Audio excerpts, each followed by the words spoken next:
ভাই, ইন্ডিয়ায় আর যাই হোক না কেন, এন্টারটেইনমেন্টের অভাব কোনোদিন হবে না। এই তো সেদিন খবরের কাগজে একটা মারাত্মক খবর দেখলাম। এবার বাঙালি মুসলিমরাও বলছে আমরাও গোরক্ষা বাহিনী তৈরি করব। ভাবুন একবার, যে গোরক্ষা বাহিনী নিয়ে এতদিন দেশে এত মারামারি হচ্ছিল, এখন বাঙালি মুসলিমরা এসে বলছে দাঁড়াও তোমরা, সরো এবার, এখন প্রোটেকশনটা আমরা দেব। এরা নাকি এখন প্ল্যান করছে কোনো হিন্দুও যদি গরু বিক্রি করতে যায়, এরা গিয়ে আগে খাতাপত্র চেক করবে। এই যে দাদা, আধার কার্ড কোথায়, গরুর বয়স কত, ডাক্তার দেখিয়েছেন, ফিটনেস সার্টিফিকেট কই। এই নয়ালি গোরক্ষা বাহিনী এতটা আবেগপ্রবণ হয়ে গেছে যে এরা আবার বলছে নাকি গরুকে ভিআইপি ট্রিটমেন্ট দিতে হবে।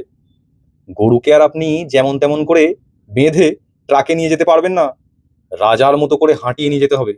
তাও আবার অনেক দূর না, কিছু দূর যাওয়ার পর গরুর জন্য টি ব্রেক বা রেস্টের ব্যবস্থা করতে হবে। আসলে এটাই তো আমাদের বাংলা, এটা সুভাষ, নজরুল আর ক্ষুদিরামের মাটি। এরাই ভারতকে পথ দেখায়। অন্যান্য রাজ্যের মুসলমানরা কি করে? ধরুন উত্তরপ্রদেশ বা অন্য কোথাও ঝামেলা হলে তারা চুপচাপ ঘরে বসে থাকে, আর রাতের অন্ধকারে চুপি চুপি বিফ বিরিয়ানি খেয়ে মুখ মুছে ঘুমিয়ে পড়ে।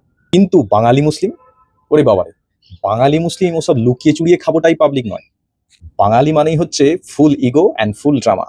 এরা বলছে হয় আমাদের লিগ্যাল পারমিশন দাও যে আমরা বুক ফুলিয়ে খাবো, আর নয়তো আমরা এমন বয়কট করব যে শুধু খাওয়া বন্ধ নয়, গোমাতার জন্য একেবারে ফুল সিকিউরিটি গার্ড হয়ে দাঁড়িয়ে যাবো।